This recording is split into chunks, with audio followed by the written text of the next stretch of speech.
1. ദൈവം നമ്മുടെ പക്ഷത്തെങ്കിൽ ആര് നമുക്ക് എതിര് നിൽക്കും? ഹല്ലേലൂയ.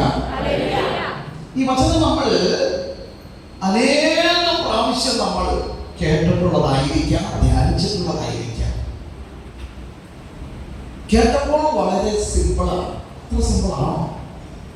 ദൈവം നമ്മുടെ പക്ഷത്തെങ്കിൽ ആര് നമുക്ക് എതിര് നിൽക്കും? കേട്ട വചനം ഒരു വചനം സിമ്പിളാണ് കേട്ടോ.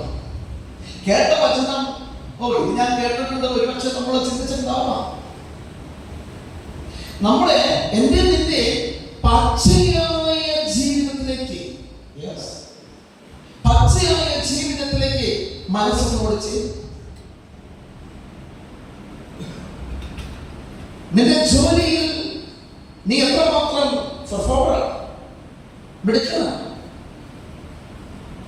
നിന്റെ കുടുംബത്തിൽ നീ കുടുംബനാഥനായിരിക്കാം, കുടുംബത്തിലെ വീട്ടമ്മയായിരിക്കാം, മക്കളായിരിക്കാം. ഒരു നഷ്ട മകനെ പോലെ ആനന്ദിക്കുക. അപ്പനോട് ചേർന്ന മകനും അമ്മയോട് ചേർന്ന മകനും, അല്ലെങ്കിൽ യേശുവിനെ പോലെ മകളും മകനും കുടുംബത്തോടിന്റെ ഉത്തരവാദിത്തം നടപ്പാക്കുന്ന മകനാണ്. ഞാൻ പറയുമ്പോ 2012 കാലഘട്ടത്തില് വിഴിഞ്ഞം സോഫി ചേച്ചിയുടെ മോനിലേക്ക് ഞാൻ ചെല്ലുകയാണ്. സോഫി ചേച്ചി കടലിന്റെ മക്കളാണ്. എന്തൊരു ഇഷ്ടമാണെന്ന് അറിയുന്നത് എനിക്ക്. പ്രത്യേകിച്ച് ഞാനൊരു സീറോകാരനാണെങ്കിലും എനിക്ക് ലാറ്റിൻ കടലിന്റെ മക്കളെ ഭയങ്കര ഇഷ്ടമാണ്. ഇഷ്ടപ്പെടാൻ കാരണമുണ്ട്. ആ മക്കളുടെ നിലവിളി ബ്രദറെ കൊണ്ട് നട്ടേക്കുന്നത് കടപ്പുറത്താണ്. ആദ്യത്തെ കൺവെൻഷൻ തന്നെ തിരുവനന്തപുരം പോവാറ്. ആ കരഞ്ഞു വിളിക്കുന്ന, ഒട്ടും അഹങ്കരിക്കാത്ത, ഞാൻ എന്തോ ആണെന്നുള്ള തോന്നലില്ലാത്ത ആ ദൈവ പൈതൃകങ്ങളുടെ കൂടെ നിന്ന് ധ്യാനിക്കാനും എന്തൊരു അനുഗ്രഹമാണ്.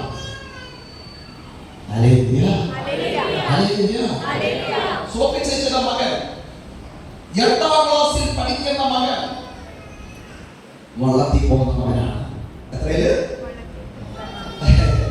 സത്യസത്യമായ ഒരു കാര്യമാണ്. രാജമാർ മകളുണ്ടായിരുന്നു. അവരൊക്കെ ആളുകൾ കൊണ്ടുവരുന്ന 11-12 കാലഘട്ടത്തിൽ ആളുകൾ കൊണ്ടുവരുന്നവരാണ് കേട്ടോ. ഹല്ലേലൂയ.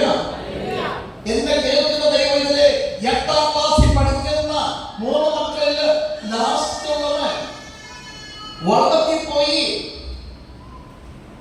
അവൻ ധ്യാനത്തിലേക്ക് കടന്നു വരുമ്പോ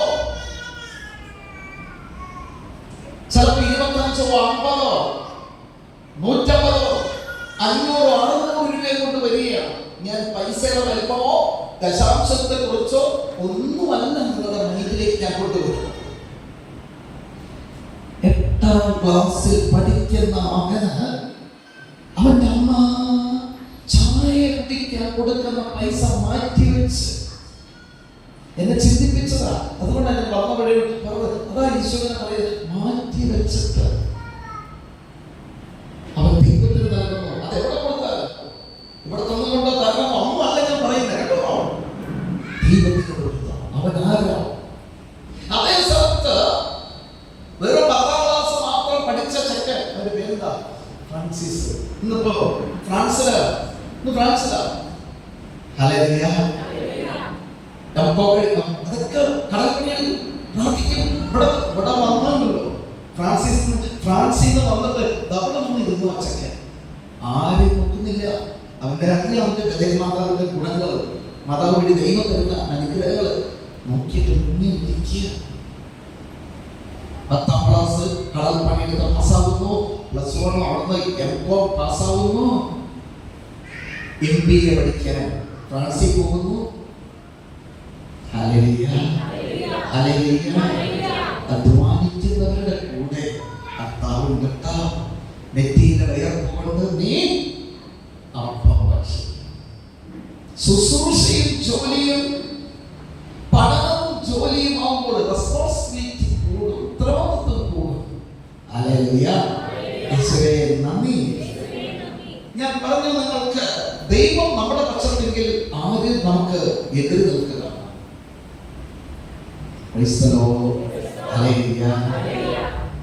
കേട്ടവർ നിസ്സാരമായി തോന്നിയെങ്കിലും നീ നിന്റെ ഭാര്യയും എങ്ങനെയാണ്, നീ നിന്റെ ഭർത്താവും തമ്മിൽ എങ്ങനെയാണ്, നീ നിന്റെ മക്കൾ തമ്മിൽ എങ്ങനെയാണ്, മക്കൾ മാതാപിതാക്കൾ തമ്മിൽ എങ്ങനെയാണ്, സ്ഥാപനത്തിലെ തൊഴിലാളികളും മുതലാളിയും തമ്മിൽ എങ്ങനെയാണ്, നിന്റെ ഇടവകയും വികാരിയും തൊഴിലാളികളും തമ്മിൽ എങ്ങനെയാണ്, ഇടവകങ്ങളും തമ്മിൽ എങ്ങനെയാണ്. Hallelujah, hallelujah.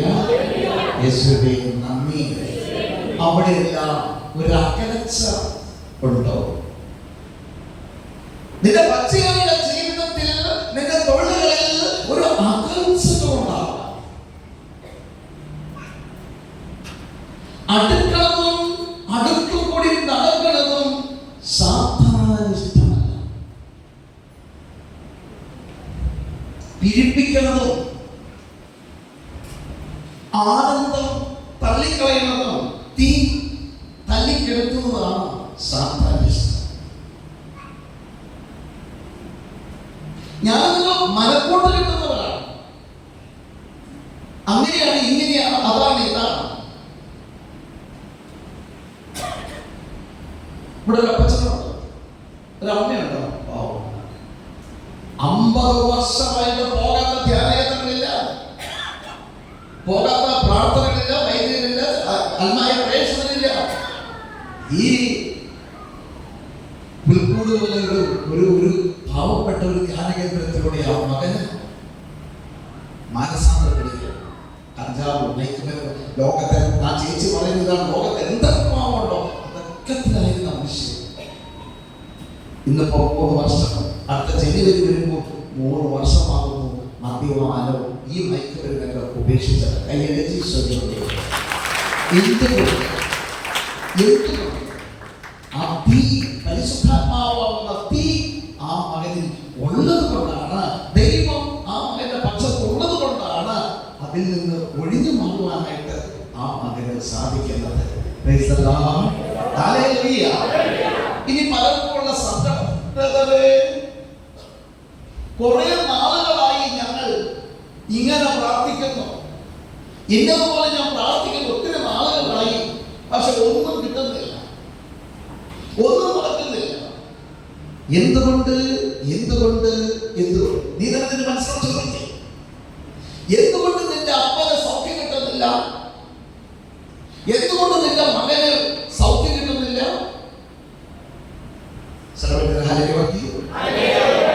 ഒരിക്കൽ കൂടി പറഞ്ഞേ,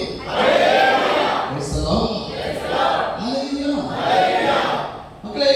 ഇടുക്കി നിന്ന് ഇത്തവണ വണ്ടി വന്നില്ല, ഡ്രൈവർക്ക് പനി, 2 പേർക്ക് പനി.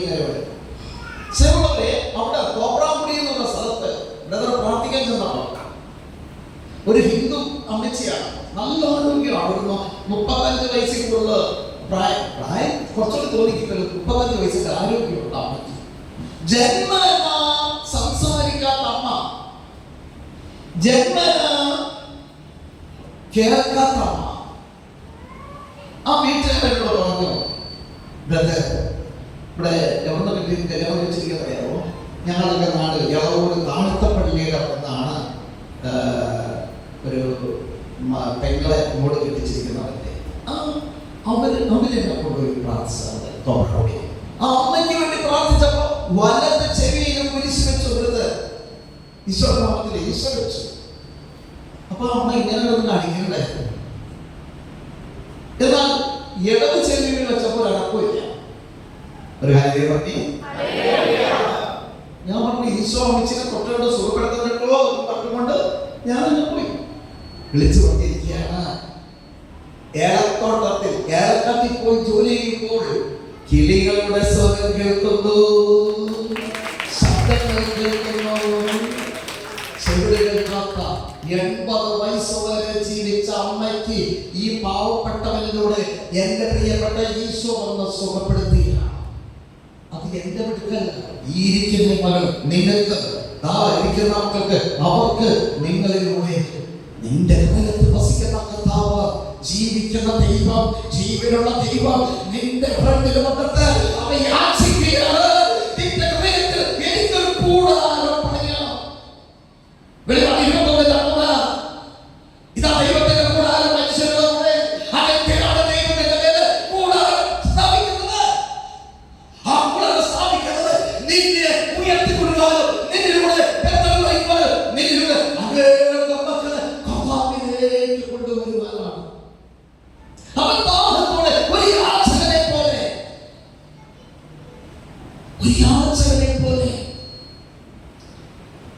നിന്നോട് അറിയണം. നിന്റെ ഹൃദയത്തിൽ നിന്റെ കൂടാരം, എന്റെ കൂടാരം നിന്റെ ഹൃദയത്തിൽ ഇപ്പോൾ ഇളകി കിടക്കുകയാണ്. എങ്ങനെയാണ് ഒരു ദൈവത്തിന്റെ കൂടാരം ഇളകുക? നീ ഒന്ന് ചിന്തിച്ചിട്ടുണ്ടോ? ഒരു മനസ്സിൽ ചിന്തിച്ച് നോക്കിയേ. നിന്റെ മനസ്സിലേക്ക് നിന്റെ ചിന്തകൾ കൊണ്ടുവന്നേ. നിന്റെ മനസ്സിലേക്ക്, നിന്റെ മനസ്സിൽ നിന്റെ ഹൃദയത്തിൽ കൊണ്ടുവന്നേ. എന്റെ ദൈവത്തിന്റെ കൂടാരം. വെളിപാട് 21 ദൈവത്തിന്റെ കൂടാരം എന്റെ ഹൃദയത്തിൽ ഇപ്പോൾ ഉറച്ചു നിൽക്കുന്നുണ്ടോ? അത് ഇറങ്ങിയിരിക്കുക. എപ്പോഴാണ് ഒരു മനുഷ്യന്റെ ദൈവത്തിന്റെ കൂടാരം ഇറങ്ങുക? എപ്പോഴാണ് കർത്താവ് വീണ്ടും വരുന്നത്?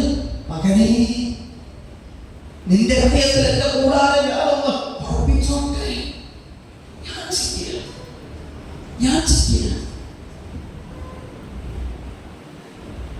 ഇതെപ്പോ അങ്ങനെയൊക്കെ ഉണ്ടാവുമോ എന്ന് ഒരുപക്ഷെ ചിന്തിക്കുന്നത്. നിന്റെ പക്ഷിയായ ജീവിതത്തിൽ നീ വഴി തുറക്കുമ്പോൾ നീ ചിന്തിക്കാറില്ലേ, ഞാനിങ്ങനെ ആയാൽ പോരാ, ഞാനിങ്ങനെ നടന്നാൽ പോരാ, എന്റെ ജീവിതത്തിൽ ഇങ്ങനെ മാറ്റങ്ങൾ വരുത്തണമെന്ന് ദൈവത്തിന്റെ പരിശുദ്ധാത്മാവ് നിനക്ക് ചിന്ത തരുന്നുണ്ടോ? എങ്കിൽ അത് പരിശുദ്ധാത്മാവാണ്. ആമേൻ, ആമേൻ. നിന്റെ പക്ഷിയായ ജീവിതത്തിൽ നീ ചിന്തിക്കുന്നു, ഞാൻ ഇങ്ങനെ നടന്നാൽ പോരാ, ഞാൻ ഇങ്ങനെ ചിന്തിച്ചാൽ പോരാ, ഞാൻ ഇങ്ങനെ പറഞ്ഞാൽ പോരാ, കുറേ കൂടി മെച്ചപ്പെട്ട ജീവിതം ഞാൻ കാഴ്ചവെക്കേണ്ടി.